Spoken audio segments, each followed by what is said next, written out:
I'm the only one who paid for Dad's care. Don't you dare pretend otherwise. Her voice was sharp, almost triumphant, echoing across the lawyer's table. I sat with my pen poised over the paperwork, my hands steady though my chest tightened. Around us, the room went quiet. The cousins shifted uncomfortably. The attorney cleared his throat, but no one contradicted her. My sister's words hung in the air, unchallenged, like the final verdict of a trial. But silence, in my case, was not surrender. It was a blade I knew how to hold. From the time we were young, I had always been the steady one. The son who drove Dad to his medical appointments when his knees gave out. The one who fixed the leaky roof, shoveled the snow, changed the furnace filter. Eleanor was always too busy. Busy with her career, busy with her children, busy with her endless list of obligations that somehow never left room for Dad. I never asked for thanks. I never broadcasted my effort. Once, when I brought Dad home from a late appointment, he sat at the kitchen table and said softly, "Jack, you've got your mother's quiet loyalty. That's worth more than gold." I carried those words for decades, like a coin hidden in my pocket unseen, but weighty. And that's why hearing Eleanor claim, in front of everyone, that she alone had paid for Dad's care was more than an insult. It was theft of the truth itself. When Dad's health began to falter, the care facility became necessary. It was expensive. Between his pension, insurance, and what the two of us contributed, we made it work.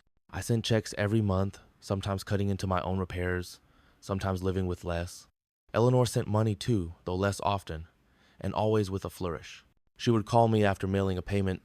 "Jack, I covered Dad again this month. I just can't keep doing this alone." Alone. That word again. It was her favorite weapon. By repeating it often enough, she convinced not only herself, but others, that I had vanished from the equation. The truth was written in numbers and ink, but the world believed the loudest voice in the room. So I kept my silence, letting her words stretch further and further from the truth like a rope tightening around her own neck. That night after the meeting with the lawyer, I went home and pulled out the old folder Dad had once entrusted to me. Inside, I found what I expected. Bank records, canceled checks, and, most importantly, Dad's handwritten ledger. Month after month, his pen marked down each contribution, his initials confirming them. My J appeared dozens of times. Eleanor's E appeared here and there, uneven, irregular. I spread those papers across the kitchen table, the lamplight glowing yellow over the ink. The smell of old paper filled the room, and for the first time in weeks, I felt calm. Dad had left me something greater than inheritance.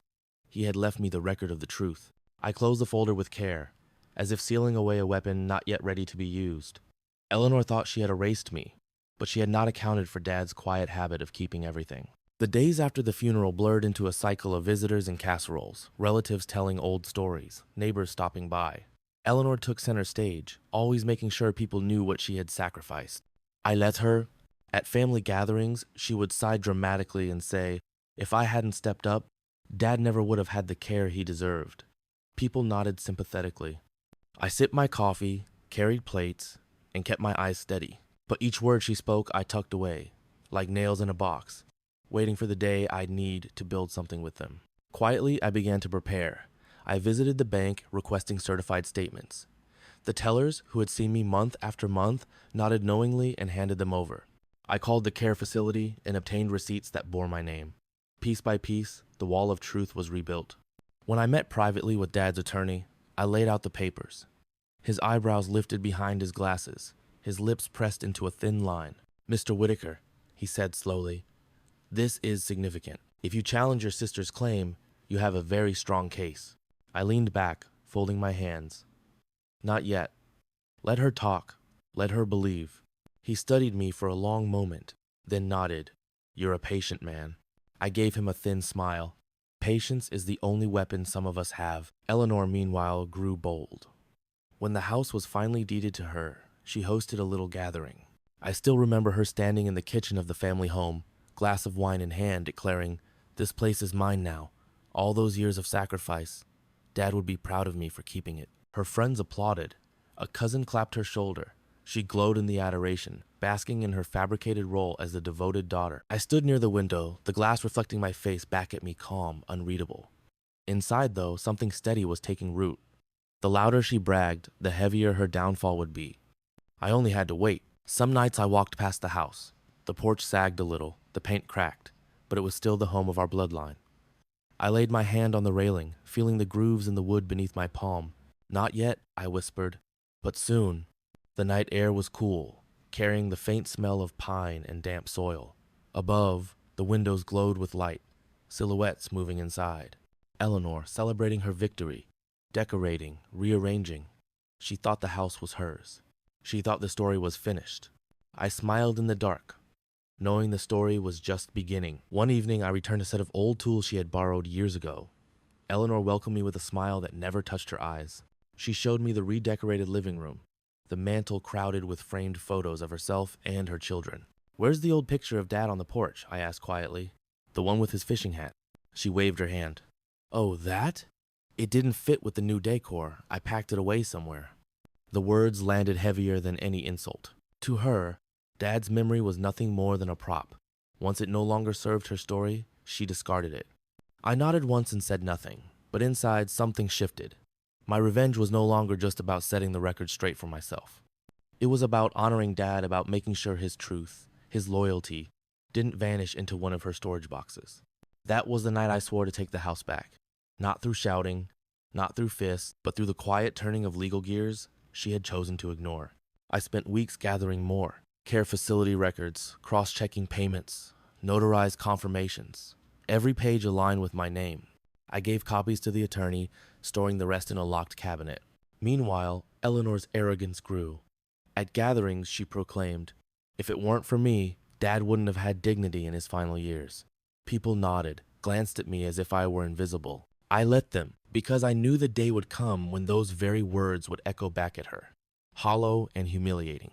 At times, I could still hear Dad's last words. He had gripped my hand in the hospital bed, his voice weak but clear. "Jack, don't fight your sister. Just be who you are. Steady, quiet. The truth finds its way." I had followed his advice. I had not fought. I had endured.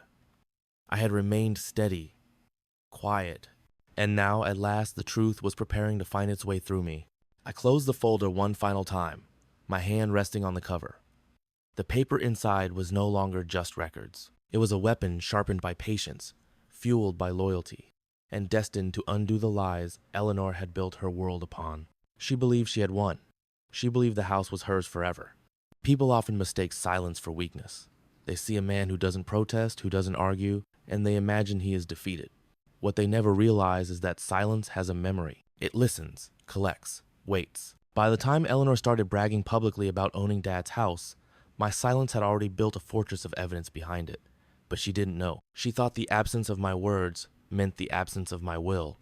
That misunderstanding was going to cost her everything. It started slowly, almost casually. I began to visit the courthouse archives. The smell of dust and parchment followed me as I signed my name in the registry, asked the clerks for copies of old deeds, and watched them disappear into back rooms with squeaky rolling chairs. One afternoon, a young clerk returned with a yellowing folder. He slid it across the counter. Inside was the original deed to the property, Dad's signature crisp, still legible. My fingers traced the ink. Alongside his name was a note: "To remain within the Whitaker bloodline. No sale outside family without written consent." I smiled. That note alone was enough to anchor my case. Dad's wishes had not been vague.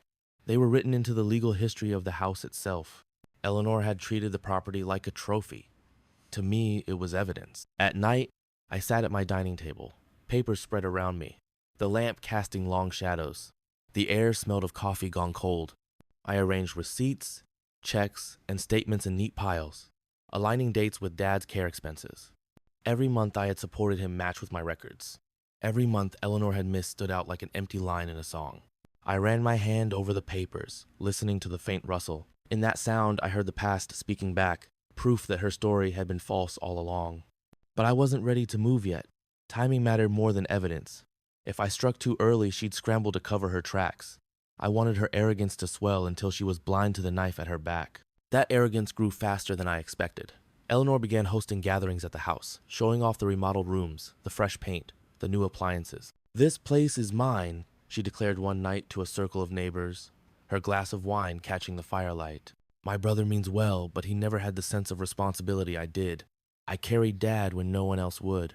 I stood in the corner, a shadow among the guests, watching her words ripple across the room. A few people looked at me, their eyes soft with pity. They thought I was too timid to defend myself. But pity is a miscalculation too. Pity assumes the man standing silently in the corner is powerless. They didn't see the papers waiting at home in my cabinet. They didn't see the storm I was preparing. I began laying the groundwork quietly. I spoke with the attorney again. This time, I didn't just show him receipts, I asked about procedure.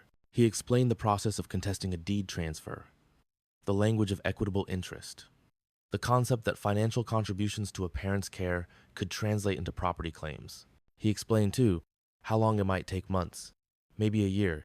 Legal gears turned slowly, but slow was fine with me. I had lived my life in patience. Eleanor, on the other hand, thrived only on speed, drama, applause. Her impatience would be her undoing. I remember one particular evening vividly. I drove past the house after sunset. The lights were on in the living room, spilling yellow rectangles across the yard. Through the curtain, I saw Eleanor laughing with friends. The sound didn't reach me, but I imagined it loud, triumphant, careless. I stopped at the curb, rolled down the window, and breathed in the night air.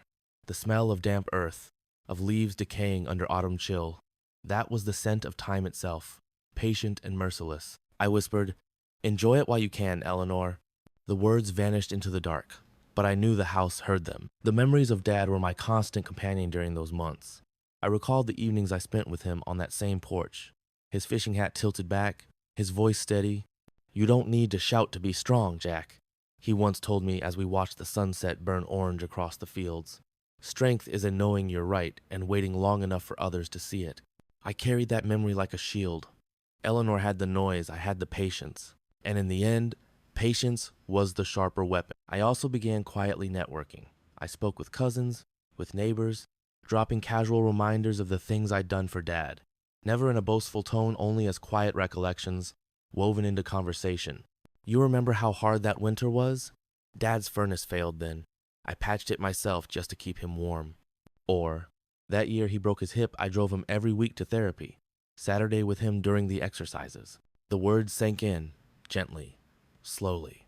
No declarations, no accusations. Just memories released into the air, like seeds that would grow when the season turned. Then came the moment Eleanor overreached.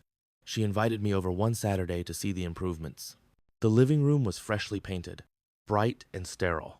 On the mantel, a line of new framed photos, her children, her vacations, her achievements. Not a single trace of Dad. I asked carefully, "Where's the old picture of Dad with his fishing rod? The one that used to sit here?" She waved dismissively. "Oh, that dusty thing. Didn't fit with the new decor. I packed it away. Cool." That was the final straw. She hadn't just stolen credit. She had begun erasing him. I stood in the room, hands in my pockets. The smell of fresh paint thick in the air, and felt the quiet burn of resolve harden inside me. She thought Dad was an inconvenient detail in her story. But Dad was my story, and I would make sure his truth returned in a form she couldn't silence. That night, I took out the folder again, spread the papers across the table, ran my fingers over the ink. This was no longer just about property. It was about legacy, about making sure the man who raised us, who sacrificed, was remembered in truth, not in the lies Eleanor had crafted. My revenge was taking form, not loud, not violent, but exact, patient, legal. Eleanor would not see it coming until it was too late. I began drafting the petition with my attorney. Each paragraph was another nail in the coffin of her claims. Each attached statement, each notarized copy, each receipt was a thread in the net that would close around her. When the draft was complete, the attorney leaned back, adjusting his glasses. "Once we file this, Mr. Whitaker, she'll be blindsided. Are you ready for that?" I looked at him calmly. "I've been ready since the day she claimed she paid for Dad alone." In the months that followed, I lived my life as usual, working, walking, tending to my small home. But under the surface, I carried a secret satisfaction. The gears were turning now, slowly but relentlessly. And Eleanor, she continued to host parties, to boast, to decorate. She thought she was secure. She thought her voice had made the lie permanent. But I knew what she didn't. Lies can decorate a house, but only the truth can hold up its foundation. And her foundation was already beginning to crack. The hardest part of revenge is not the planning, it's the waiting. I woke each morning to the same quiet house, the same wooden floors creaking under my steps, the same coffee brewing in the corner. And every morning I told myself, Not yet. Because revenge done too early is only noise. Revenge done with patience is justice. Eleanor didn't sense a thing. If anything, she grew bolder. She filled the house with new furniture, polished wood that clashed with the old floorboards. She replaced Dad's curtains with heavy velvet ones, red and dramatic, like a stage set. She held gatherings nearly every weekend, dinners with friends, wine tastings, even a book club. And at every gathering, she made sure the conversation circled back to her. I sacrificed everything for Dad, she told them one night, her voice carrying into the yard where I stood beneath the porch light. I was the one who kept him comfortable. My brother helped here and there, but it was me who carried the real burden. Her guests nodded. Someone murmured, "You did so much, Eleanor." I took a slow breath, smelling the faint tang of smoke from her fireplace. The words didn't sting anymore. They only hardened my resolve. She was writing her own story with too much ink. Soon I would place my truth beside hers, and the contrast would drown her. I visited Dad's grave often in those months. The cemetery was quiet, rows of stones leaning under the weight of years. The grass smelled damp, freshly cut. I would stand by the marker, plain, modest, exactly as he had wanted, and speak softly. "Don't worry, Dad. She hasn't won. You told me to be steady. I've been steady. The truth will find its way back." The wind rustled the trees as if answering. I believed with all my heart that Dad's patience had passed into me, and I wasn't about to waste it. The attorney and I filed the first motion in early spring. It was quiet paperwork, nothing dramatic, just ink, signatures, notarized attachments. To Eleanor, nothing had changed. She was too busy painting the kitchen and hanging new drapes. But a few weeks later, she received the letter. I wasn't there to see her open it, but I imagined the scene clearly. Her standing in the kitchen, a wine glass nearby, tearing the envelope with casual confidence, and then her eyes narrowing as she read the words. Petition to establish equitable interest in property. My name, my evidence, my claim. She would have felt the floor shift beneath her feet. She called me that night. "Jack," she snapped, her voice tight with disbelief. "What is this? You're challenging me? After everything I did?" I held the phone to my ear, staring out the window at the dark street. The silence between us stretched before I answered. "I'm not challenging you, Eleanor. I'm correcting the record." Her breath caught. "You're unbelievable. You're trying to steal what's mine." I let the weight of my next words sink in. "It was never just yours." "Oh." And then I hung up. That call marked the beginning of the unraveling. She tried to intimidate me at first. She showed up at my house one afternoon, storming up the porch steps in her heels. "You think anyone's going to believe you?" she hissed. "You think you can just rewrite history because you're bitter?" I opened the door slowly, leaning on the frame, calm.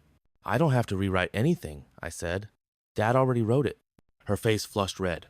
She turned on her heel and stormed away, her perfume lingering in the air long after she was gone. I closed the door and returned to my table, where the folder of papers lay open. Her anger was nothing compared to the weight of truth sitting quietly in black ink. The court process was slow, as I knew it would be.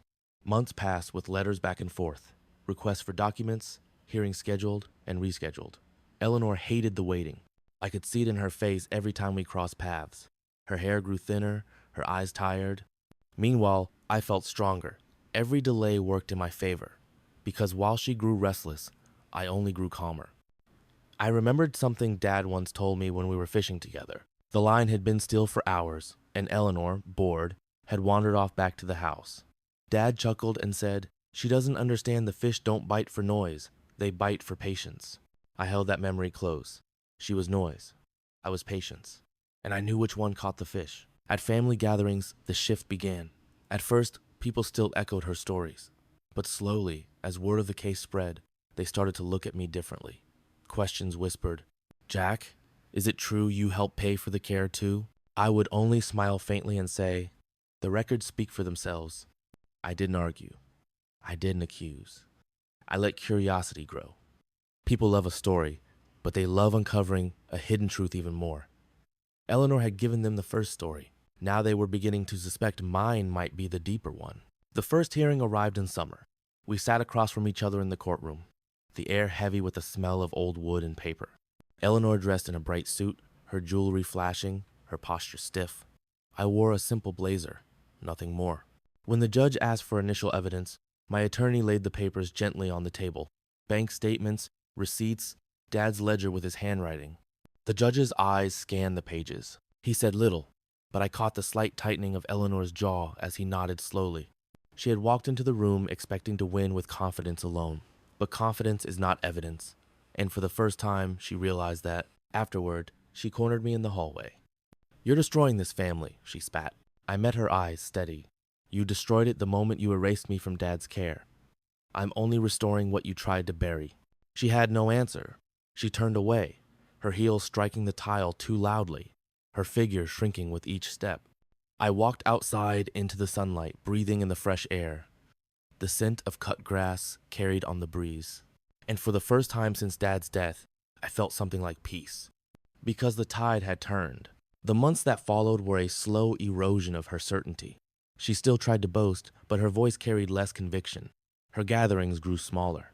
Neighbors avoided her invitations. Even her own children seemed uneasy, their smiles forced. Meanwhile, I carried on with my quiet life, tending the garden, fixing small things around the house, visiting Dad's grave. Patience was no longer just a weapon. It was a comfort. One evening, I stopped again at the property. The porch light flickered weakly, the wood railing splintering under my hand. I imagined Dad sitting there again, fishing hat tilted back, his voice calm. "You see, Jack," I could almost hear him say, "the truth always finds its way home." I looked up at the windows, where Eleanor once held her gatherings. The curtains were drawn now. No laughter spilled into the yard. The house itself seemed to sense it, the shift, the coming change. I stood there in the quiet night, the smell of rain in the air, and knew with absolute certainty she was losing, and the house was already waiting for me. Most people think loss comes all at once like a door slamming shut. But in Eleanor's case, her loss came slowly. I could see it in her eyes each time we met, how the certainty drained from her drop by drop. She had built her life on a stage, and now the curtain was being pulled away. And I only had to keep standing still. The truth was doing the work for me. The court filings multiplied. Requests for discovery, copies of bank transfers, depositions scheduled and postponed. Eleanor hated every second of it. She thrived on applause. But the law does not applaud. The law waits, listens, documents. I remember sitting across from her during a deposition. The conference room smelled faintly of stale coffee and old carpet. A recorder clicked on. The lawyer asked, "Mrs. Kane, can you confirm the payments you made toward your father's care in the year 2017? Eleanor adjusted her necklace, forced a smile. "Yes, of course. I carried most of the expenses." Then the documents were slid across the table. Receipts, ledgers, signed notes, all showing otherwise. Her smile faltered. Her throat tightened as she pretended to read. I watched her carefully, not with triumph, but with the same patience I used to watch Dad reel in a fish. Slowly, steadily, inevitably, the catch came to the surface. At night, I would sit on my porch and think back to the years of caring for Dad. The sound of his coughs in the back seat as I drove him to appointments. The smell of antiseptic in the hospital corridors. The way his hand would grip mine when the nurse adjusted his IV. Those memories hurt, but they also steadied me. They reminded me why I was doing this, not just to reclaim property, but to reclaim the truth of those years. Eleanor wanted to erase them. I was determined to etch them deeper. Word spread in the family. Cousins called me quietly, asking what was happening. Some admitted they had always assumed Eleanor did more. Others confessed they felt guilty for believing her stories. I told them simply, "Dad kept records. I'm only honoring them." There was a silence on the line each time, a silence that spoke louder than pity or apology. People were beginning to understand. Eleanor had claimed the story. Now the story was being rewritten by the facts she could never silence. The second hearing came in autumn. Leaves crunched underfoot as I walked up the courthouse steps. Inside, the air was thick with dust and history. Eleanor sat at the opposing table, her lawyer whispering urgently in her ear. When it was my turn to speak, I kept it short. "Your Honor, I contributed steadily to my father's care for years. These are not claims. These are records. He wanted the property kept in the bloodline. I intend to honor that." The judge studied me for a long moment. "The evidence supports your position, Mr. Whitaker. We'll proceed." I didn't smile. I only nodded. But Eleanor's face crumpled, a storm passing across her eyes. That was the day she realized she was losing. She began avoiding me after that. At gatherings, she stayed on the far side of the room. If I entered, she left. The few times she did speak, her words were sharper, edged with desperation. "You're destroying me, Jack. she hissed once at the grocery store, her hands trembling around a basket. I built my life around that house. I looked at her evenly. You built it on a lie. Her face flushed, and she stormed past me down the aisle, the faint smell of citrus from the fruit section following her. I stood still, calm, and thought of Dad's words. Strength is not shouting louder, it's standing longer. And I had stood longer than she ever could. The house itself began to show the strain of her hold.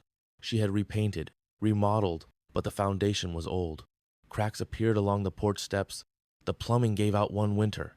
Repairs piled up. I drove by one evening and saw a contractor's van outside, Eleanor arguing loudly with the worker, her arms flailing. From my car, I could almost hear her frustration.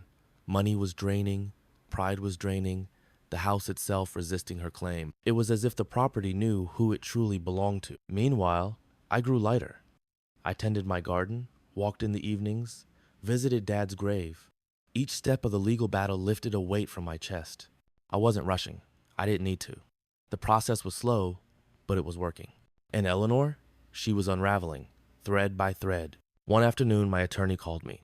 "Jack," he said, his tone even but tinged with certainty. "We're reaching the final stage. The judge is leaning heavily in your favor. With the evidence we've presented, the deed could very well be transferred back to you within the year." I sat in my quiet living room, the afternoon sun slanting across the floorboards, and closed my eyes. "Thank you," I said simply. When I hung up, I sat in the silence for a long time, not smiling, not celebrating, just breathing. Because victory doesn't always arrive with trumpets. Sometimes it comes quietly, like a door unlocking in your chest. Eleanor must have sensed it too, because she called me the next evening. Her voice was hoarse, thinner than I had ever heard it. "Jack," she said, "we can work something out. You don't have to take everything. Let's split it, half and half." I leaned against the counter, staring at the dim light above the sink. "You claimed I did nothing," I reminded her softly. "You erased me. You erased Dad. And now you want to negotiate." Silence stretched. I could hear her breathing on the other end. "You're cruel," she whispered. I closed my eyes. "No, Eleanor, I'm patient." And I ended the call. The following weeks were a blur of filings and deadlines. Eleanor fought harder, but with each move she only revealed her desperation. Her lawyer grew harsher, but even he seemed weary. At the next family gathering, the cousins no longer sided with her. They spoke to me instead, recalling small things, how they'd seen me at the hospital, how they remembered me helping Dad with his cane. The truth had seeped into the family like water through stone, slowly but relentlessly. And Eleanor stood apart, her smile forced, her shoulders sagging. The final hearing loomed. I knew what was coming. She knew too. The night before, I walked once more to Dad's grave. The moon hung low, silver over the stones. I placed my hand on the marker, cool beneath my palm. "Tomorrow," I whispered. "The truth returns tomorrow." The wind stirred the leaves, carrying the scent of autumn earth, and I felt, for the first time, that Dad was at peace. The courtroom was crowded the next morning. Eleanor sat stiffly at her table, her eyes bloodshot, her jewelry dull under the fluorescent lights. The judge reviewed the files once more, then looked up. Based on the overwhelming evidence, the court recognizes Mr. Jack Whitaker's substantial and consistent contributions to his father's care. The deed will be transferred accordingly. Eleanor gasped, her hand gripping the table. I sat motionless, only nodding once. The gavel struck. It was done. As I walked out into the bright daylight, the air smelled of rain just past. I paused at the steps, breathing it in, feeling the weight finally lift. Behind me, Eleanor remained in the courthouse, her voice rising in protest, her world collapsing. But I didn't turn back. The property she had bragged about keeping was mine now, not stolen, not seized, reclaimed. And all I had needed was patience. That evening, I drove past the house. The porch light flickered, just as it had months before. But this time, I stopped at the gate. I laid my hand on the wood, feeling its roughness, and whispered, "We're home, Dad." The house stood silent, but I swear it felt different, as if it had been waiting for me all along. Victory, when it finally arrived, didn't sound like cheering or celebration. It sounded like silence. The silence that followed the judge's gavel. The silence in Eleanor's throat when she realized there was nothing left to argue. The silence in my chest, heavy and calm, when I stepped out of the courthouse into the daylight. I had expected triumph to feel like fire. Instead, it felt like stone solid, unmoving, eternal. The first days after the ruling were surreal. I drove past the house slowly, almost cautiously, as though testing whether the world had truly shifted. The porch light still flickered weakly. The curtains still hung heavy, but it was different, because now, when I placed my hand on the railing, it was mine again. Not in the sense of possession, but in the sense of belonging. The way a tree belongs to the soil it grew from. The house had been in our bloodline for generations. Eleanor had tried to twist it into a stage for herself, a theater of false sacrifice. But the truth had pulled it back. And I, the quiet one, the invisible one, was now its keeper. Eleanor's unraveling was quick after that. Word spread through the family, through the town. People who had once applauded her story now lowered their voices when she entered the room. The same cousins who had once pitied me now came to me with apologies. I should have known, one said, his voice low. I remember seeing you with your dad at the hospital. I don't know why I believed her version. I only shrugged. We all believe what's loudest. But the truth doesn't need volume. I? The words seemed to strike him deeply. He nodded, ashamed, and walked away. Eleanor, meanwhile, grew bitter. She called me one evening, her voice sharp. You think you've won, don't you? She spat. You've ruined me. Everyone looks at me like I'm a liar. I sat in my quiet kitchen, the folder of records still on the table beside me, though I no longer needed it. You ruined yourself, I said calmly. I only reminded people of what was already written. Her breath hissed through the phone. You'll regret this, Jack. But even in her threat, I heard the hollowness. She had nothing left to stand on. Lies are loud until they collapse, and when they do, the silence is deafening. I moved into the house a month later. Eleanor left most of her furniture behind heavy pieces that didn't belong to the bones of the place. I cleared them out, one by one, hauling them to the curb. What I kept were the older things. Dad's chair, the fishing photo, the oak table with its scratches. I restored them, slowly, carefully. The air smelled different after that.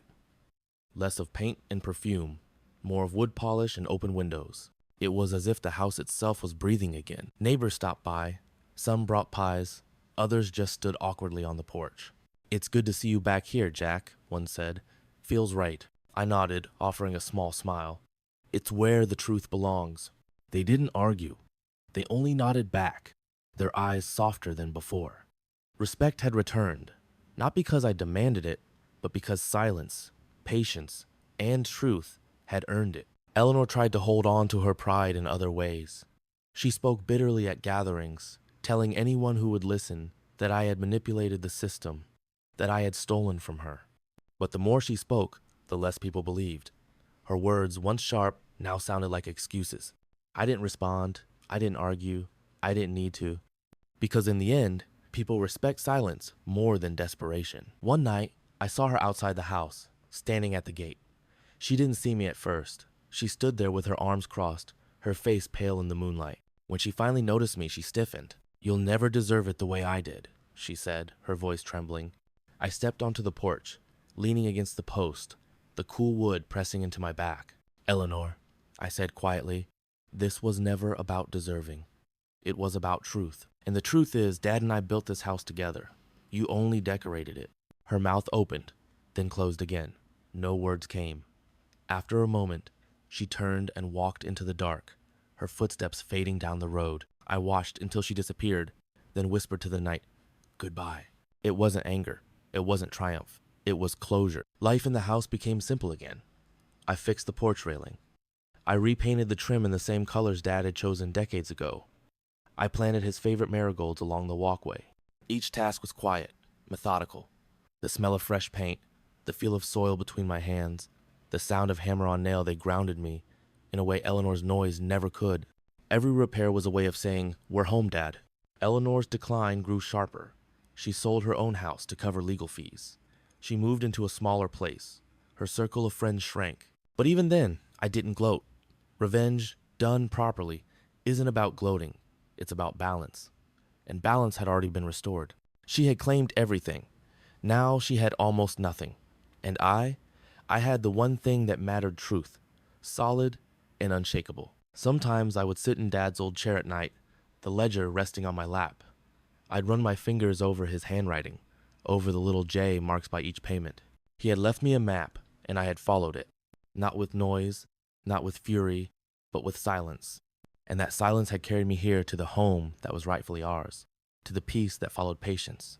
to the dignity of a man who never needed to raise his voice. The seasons turned. Winter brought snow that blanketed the porch. Spring brought blossoms to the marigolds. Summer filled the air with the smell of cut grass. Through it all, I remained steady, the way Dad had asked. Eleanor faded further into the background of town life.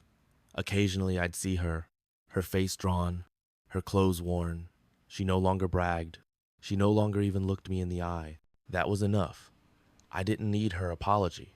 Her silence was apology enough. One evening, a cousin asked me, "Jack, don't you ever feel sorry for her?"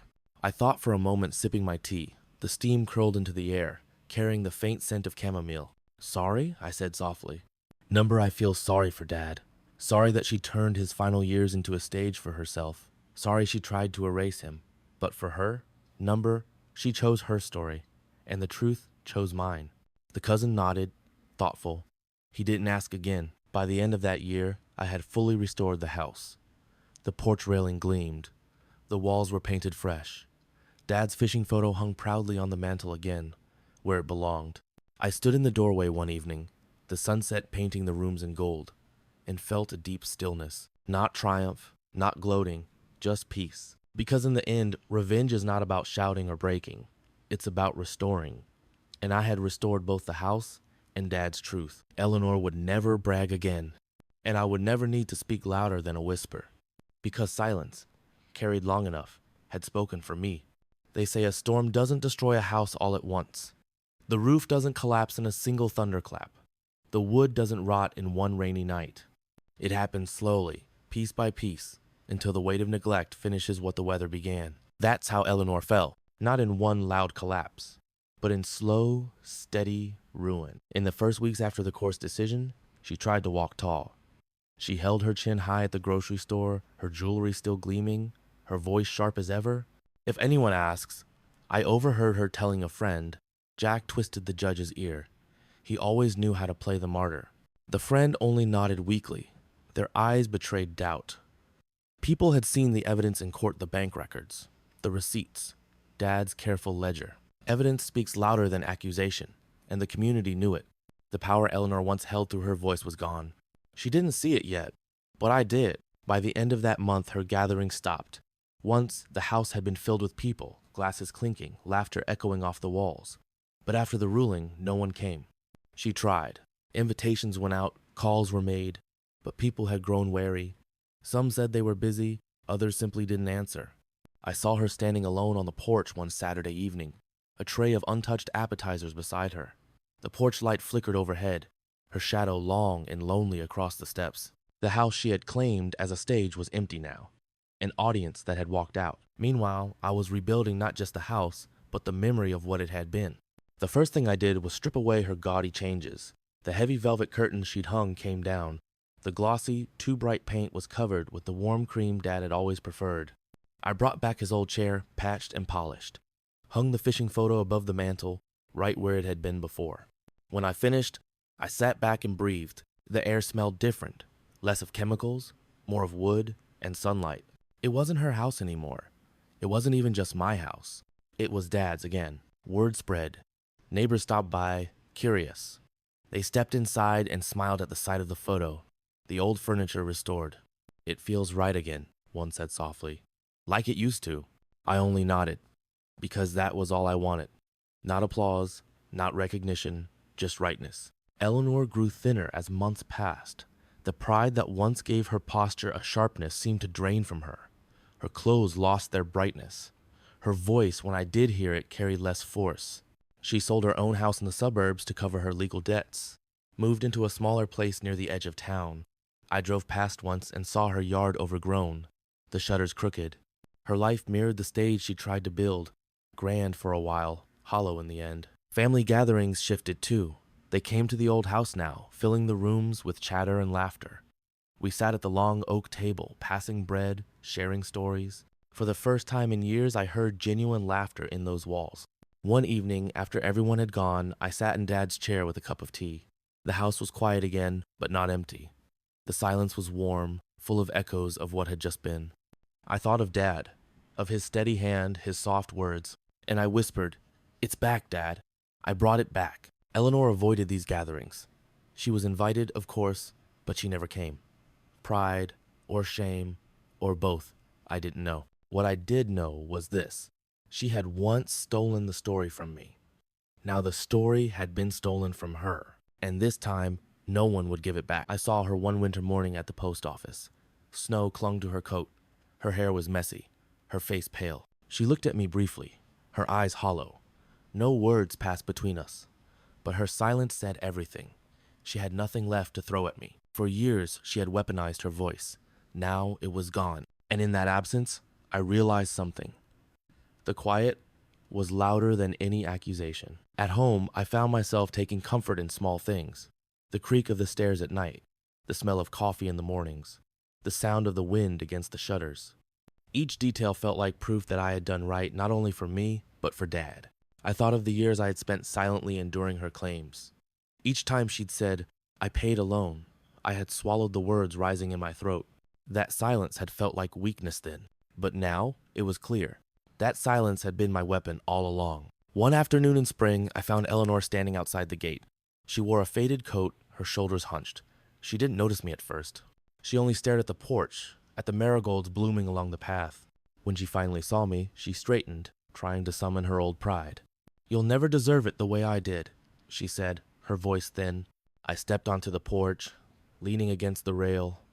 The wood was cool beneath my hand. "This was never about deserving, Eleanor," I said softly. "It was about truth.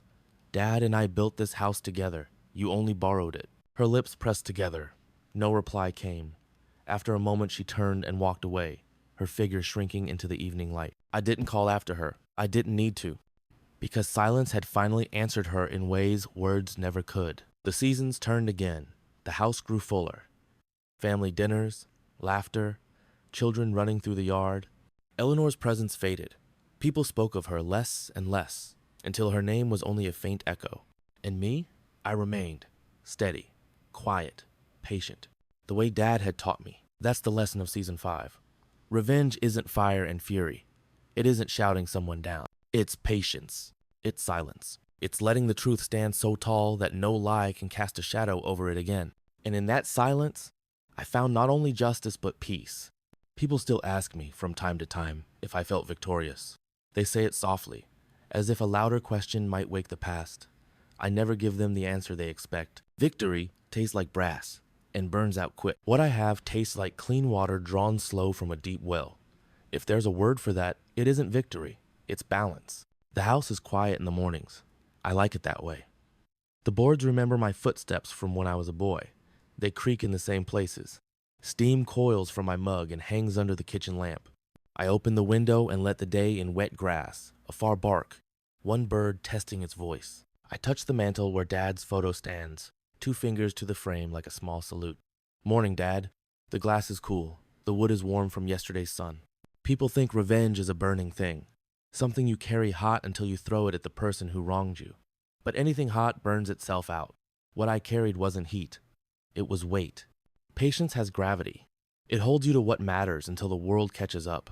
By late spring, the marigolds along the walkway had taken hold. I knelt in the dirt with the trowel, the earth dark and damp and forgiving. I could smell last night's rain still inside it. My hands looked older than I remembered, brown, veined, nicked by years of small work. I pressed the roots carefully, 2 fingers on either side like a blessing, and thought about how many times Dad had done this same motion in this same spot, humming some tune that never had a name. On Sundays, the family comes. Not because I ask them loudly, because the house asks them quietly. They drift in without ceremony. A cousin with a bowl of salad too big for any one table. A niece with a pie that leans to one side. A little boy with shoes untied and pockets full of acorns. I carved the roast at the old oak table, and there's something about the sound of the knife on the cutting board that feels like a clock you can trust. We talk about nothing and everything. Now and then, someone says Dad's name, and it sits on the air like a candle that doesn't flicker. Once my cousin's boy tugged at my sleeve. "Uncle Jack," he whispered, as if what he asked might wake the house. "Is it true you saved this place?" "No," I told him. "The truth saved it. I just stood still long enough for the truth to find its way here." He looked confused in the honest way children look, when a simple answer carries a lot of weight. Later, I saw him touch the banister with both hands as he climbed, like he was listening to what wood can remember. In town, Eleanor moves like weather after a storm, thin, gray, unremarkable. We don't speak. We don't need to. Sometimes I feel her before I see her, the way a pond knows a thrown stone by the ripples that trail. At the grocery store, she reaches for the same carton of eggs, then withdraws her hand as if the shells might break under a shared history. At the post office, she stands 3 people ahead of me and stares at a loose thread on her coat sleeve like it has the answers. We are 2 fixed points on a line that no longer connects. I used to imagine what I would say if she apologized. Now I understand that apology isn't a door we both walk through. It's a window one person opens and the other might not notice. I don't need her words to breathe. The house does that for me. A letter came for her one afternoon. By mistake, our names close enough, our addresses once easily confused. I knew the handwriting on the outside. Her daughters, careful, the loop still a teenager's. I slipped on my jacket and carried it across town, not because I wanted to see Eleanor, but because I believe in straight lines where they can be drawn. Her building smelled of boiled cabbage and old carpet. When she opened the door, a chain caught the gap. Her face was thinner, older, the paint on it a little too new, like a patch of bright paint on a weathered fence. "This came to me," I said. I held the letter out through the crack. Her fingers hesitated, then took it. We stood there a moment, air and dust and quiet between us. She started, and the word broke in the middle. "You don't owe me anything," I said. "You owe the truth its place." Her eyes moved to my shoulder, as if the answer might be stitched there. She nodded once, awkward, tiny, like a hinge that hadn't been used in years. I nodded back and left. On the sidewalk, the wind lifted up old leaves that had somehow survived spring, rust-colored against new green. At the lawyer's office, I signed papers that turned a house into a promise. The conference room had a window that looked onto the bank's brick wall, and a plant trying to be brave in weak light. My attorney slid the trust documents across a stack of pages with more words than any one human conversation needs. "The Whitaker Trust," the title read, as if those 3 words could shoulder a century. We read the clauses together. Keep the property in the bloodline. Maintain the porch and the garden. A bench for caregivers, out under the maple. If our line ever ended or forgot itself, turn the property into a respite home. A quiet place for people carrying the kind of weight that doesn't show up on a scale. "It's unusual," my attorney said, not unkindly, "but it's clear." "Clarity is what saved us," I told him. "Might as well put it in writing." The pen felt heavy, which is how a good pen should feel when you're binding memory to paper. I signed my name. The ink shone wet for a second, then sank in. I imagined Dad's ledger under my hand, the way he'd put a small dot after each amount like a heartbeat, dun dun dun. That night I slept with the windows open, the screen full of the calls of things that only speak after dark. I woke to thunder without worry, for once the roof tight, the gutters clear, the foundation honest. I made a circuit with a flashlight, not because I distrusted the house, but because I respect surprises enough to look them in the eye. The beam picked out old nail heads in the joists, the silver thread of a spider's careful bridge, the slow drift of dust like snow that learned to fall in a different direction. When the power blinked out, I lit the oil lamp from the mantel. The glass chimney fogged for a second, then cleared. Light pooled warm on the ledger where I'd left it open, the pages thin and full of small rivers of ink. I traced the little J's with my fingertip, one after another, as if they were a rosary someone forgot to bless. The storm moved on like a tired animal. Power returned with its small click. I turned down the lamp and stood in the middle of the room, listening to the silence that follows rain. It has weight. It presses on the skin and then lifts, as if reminding you that everything passing is practice for letting go. In the attic, months later, I found the box Eleanor had once claimed she'd packed away. It was behind the rafters, where the dust is honest and deep. Inside, wrapped in an old curtain, lay the porch photograph, the one with Dad in his fishing hat, the brim crooked, his grin stubborn. I sat down cross-legged on the floor like a boy and balanced the frame on my knees. The glass had a tiny crack in one corner. I pressed my thumb to it, not to fix it, just to acknowledge it. There were other things in the box. A book with a cracked spine and Dad's name on the flyleaf. A whistle that had lost its P but still knew how to hold the shape of a sound. A tin of buttons that clicked softly against each other like a pocket full of small decisions. I carried the box down the steps carefully, each tread counting for me. On the mantel, the photo found its place without asking permission. I don't chase forgiveness. It's not a deer. It won't come if you run. What I chase is steadiness, the kind of day that makes the next day possible. So I rake, I patch, I pay taxes on time, and keep the receipts where future hands can find them without digging. I write notes in the margins of things that might outlive me. The angle to set the mower blade for the back slope, the number of years a marigold seed will stay true, where the copper pipe in the kitchen makes that turn that fooled me one summer afternoon. A young neighbor, a nurse, walks by sometimes in her scrubs, her hair pulled back by the day. She stops at the bench under the maple, the one we carved from old porch boards, the grain still remembering rain from decades ago. The plaque reads, "For those who care in silence." She sits with her eyes closed, 5 minutes 10, like a person pouring out a cup you can't see. When she rises, she touches the wood with her fingertips, and for a moment I see Dad's hand in that gesture, quiet, grateful, never asking for applause. Word gets around that the house is open on Sundays after church if someone needs quiet. Not everyone comes, that's fine. A place doesn't lose its dignity because it isn't crowded. A father and son sit on the steps, not talking. A woman in a blue sweater walks the path of marigolds twice, 3 times, like she's counting something only she knows. I bring water. I don't bring advice. The only rule is respect. For the house, for each other, for what we don't say. One afternoon, I'm standing the porch rail when a shadow falls across the boards. Eleanor stands at the gate, her hands on the latch she used to claim as a trophy. She doesn't move to open it. We look at each other the way a field and the sky look at each other. 2 things that meet at a line you can't touch.